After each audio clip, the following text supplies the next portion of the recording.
Buenos días con todos. Nosotros vamos a presentar el tema la dolarización. Integrantes: Lisbeth Benavides, Daniela Churpa, Michelle Escobar, Melanie González y Kevin Guerrero.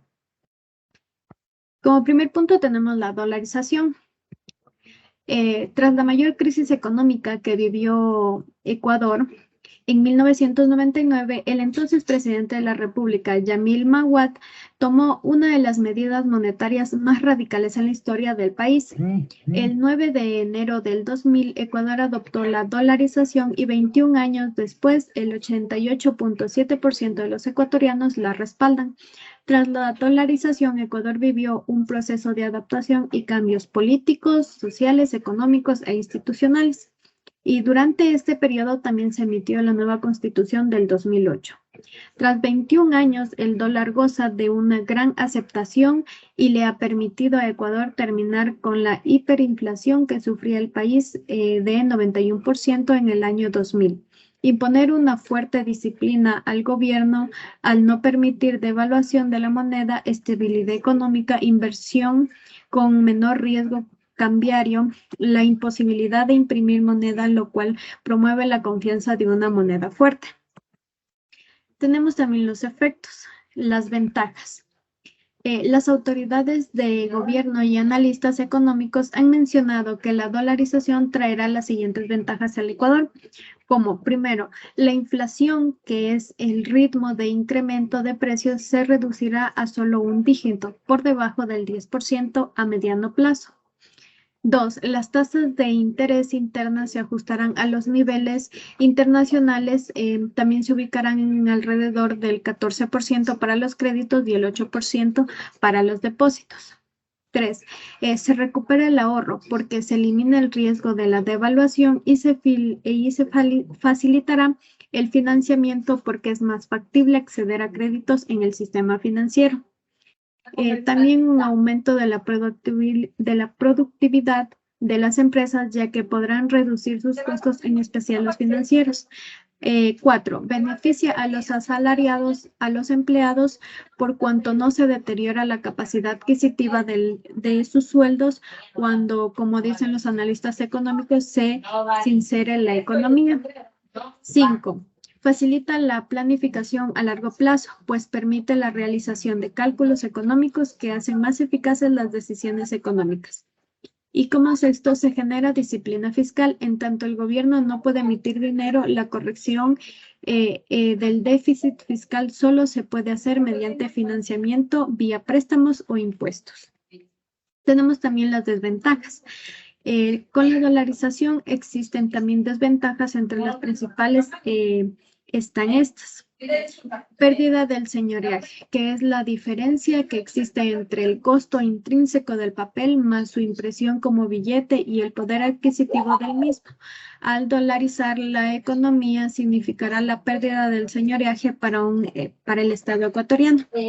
Como segundo punto, pérdida de flexibilidad en la política monetaria.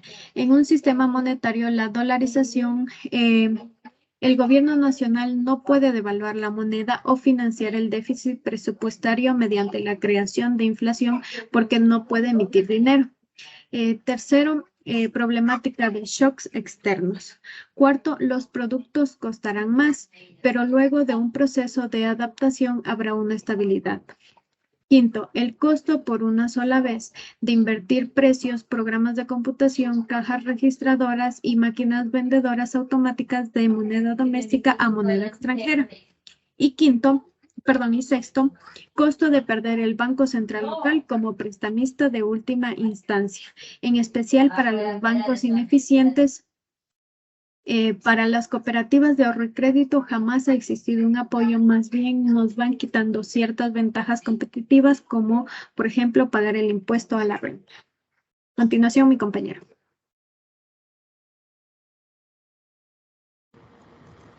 Bueno, la subcretización y la dolarización. Cámbiale, compañero. La subcretización. De la deuda privada en el gobierno del presidente Osvaldo Hurtado, la incapacidad del sector privado para cancelar su deuda externa podía ocasionar la quiebra de importantes empresas que aportaban a la producción nacional y a las exportaciones, con la consiguiente pérdida de miles de puestos de trabajo, el agravamiento de los problemas sociales causados por la crisis y la multiplicación de la pobreza, como el 65% de la deuda privada tenía aval bancario por un montón que comprometía 7 veces el patrimonio del sistema financiero. La quiebra de un número importante de empresas y personas podía acarrear el colapso de los bancos nacionales. Al tornarse irrecuperables los créditos que habían concedido, lo que habría agravado la crisis económica e impedido que el programa de ajustes produjera los frutos esperados. Cámbiale, compañera. La dolarización. Imagínate que un día, al chequear la cuenta del banco, simplemente todo había desaparecido. Los ahorros de toda la vida para la vejez, la entrada para por fin comprar una casa o el dinero para pagar las cuentas y terminar este mes. Eh, Disponible para retirar cero supes. Ese fue el mensaje que encontraron las ventanillas de los bancos millonarios de miles de ecuatorianos en marzo de 1999. El gobierno había decretado el llamado feriado bancario y posteriormente el congelamiento de las cuentas, y esta fue de antesala de la dolarización. Ecuador vivía entonces la peor crisis económica de su historia, y el sucre, la moneda ecuatoriana, se despreciaba por día. En una semana pasó de 7.000 sucres por dólar a 19.000 dólares. Las consecuencias inmediatas para la mayoría de los ecuatorianos fueron devastadoras. El gran descontento llevó al levantamiento indígena, y la fuerte presión social condujo finalmente a la destitución de Mahuat el 22 de enero del 2000. Pero a pesar del impacto del momento y de las diferentes opiniones que suscitó, 20 años después, la dolarización es muy popular entre los ecuatorianos. A continuación, mi compañero.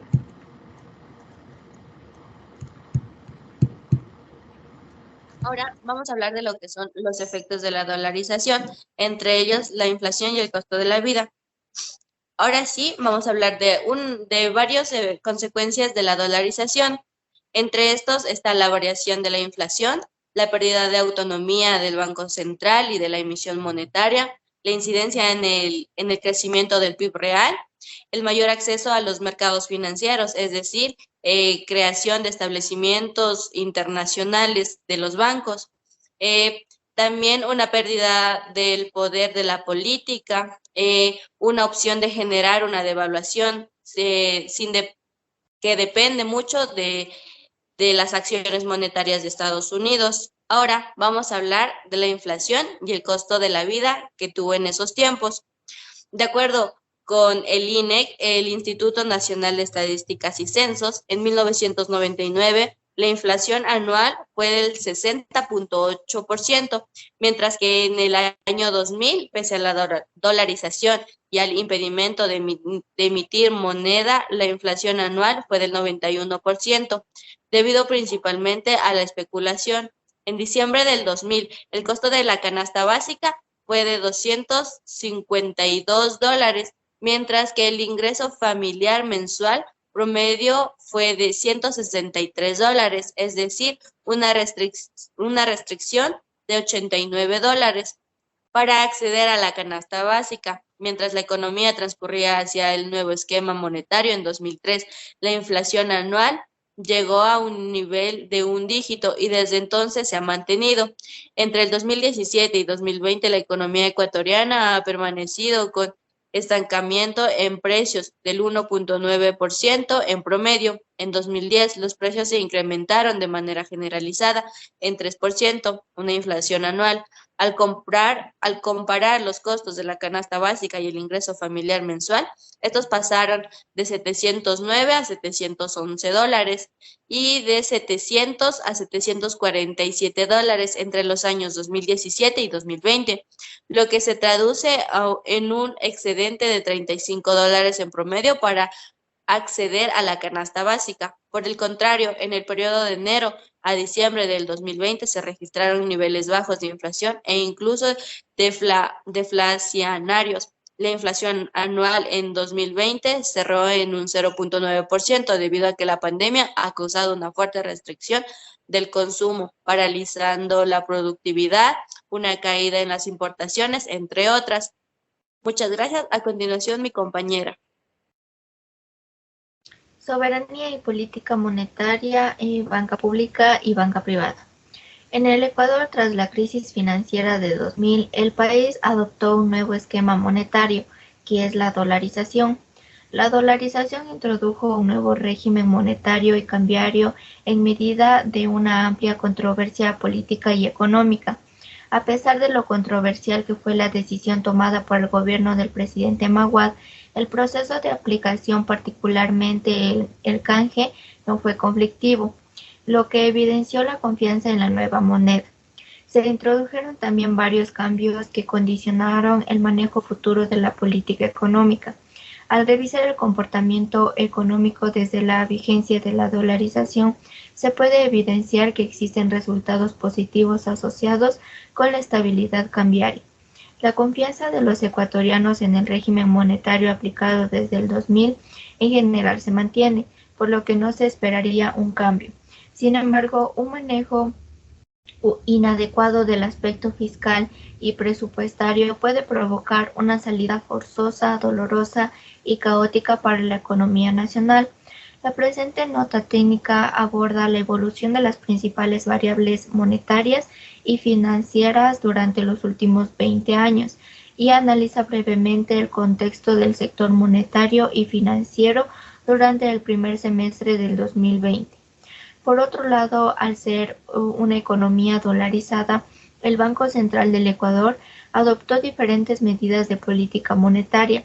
En el primer caso, desde 2009, en el marco de sus atributos, el Banco Central del Ecuador, para la gestión de la liquidez de la economía, canalizó recursos a través de entidades financieras públicas para su utilización con fines productivos, así como también ha dirigido parte de la liquidez disponible a otras inversiones establecidas en el programa de inversión de excedentes de liquidez.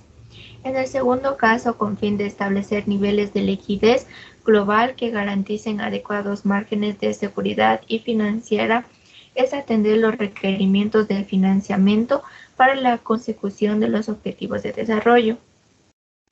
La soberanía monetaria se define como el poder económico que posee un Estado para emitir su propia unidad monetaria, controlar aspectos como la tasa de cambio con otras divisas, el régimen cambiario y los tipos de interés para su moneda en curso, así como también otros asuntos vinculados al dinero y al interior de los territorios donde ejerce su soberanía nacional. Suele ser considerado como un tipo de nacionalismo económico que asocia distintos grados de medidas proteccionistas en la política monetaria de una nación en favor de sus propios intereses. Normalmente, la entidad financiera encargada de ejecutar estas funciones es un banco central de carácter nacional. La política monetaria o política financiera es una rama de la política económica que usa la cantidad de dinero como variable para controlar y mantener la estabilidad económica. A continuación, mi compañera.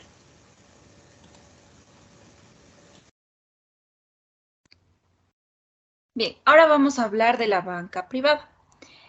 ¿Cómo interviene la banca privada en la dolarización? Pues cuando Maguad nombró en altos puestos de su gobierno a diferentes integrantes de juntas bancarias de la banca privada. Y pues esta conexión tuvo como resultado una protección indiscriminada del expresidente a este sector. Bien, ahora vamos a hablar del Banco Central. ¿Cómo el Banco Central intervino en la dolarización? Pues, a raíz de la crisis financiera y fiscal de 1999, el Banco Central del Ecuador en distintas ocasiones expuso las necesidades de adoptar acciones integrales en los ámbitos monetarios, cambiarios y financieros, para evitar una escala hiperinflacionaria, dado que la solución aplicada a los desequilibrios bancarios y al desajuste de las variables monetarias restó efectividad a las medidas de política tradicionales.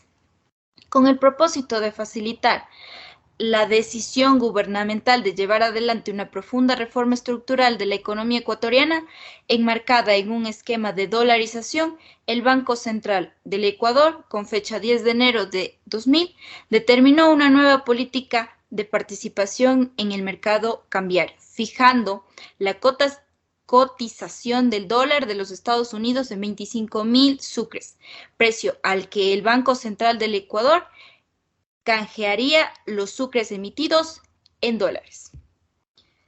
Como conclusión, pues la dolarización trajo al país estabilidad económica y preservó el poder adquisitivo. Hoy por hoy no solo se sostiene de un sistema financiero sólido, remesas y exportaciones petróleo, sino que al igual que la bancada privada, su gran pilar es la confianza. Muchas gracias por su atención.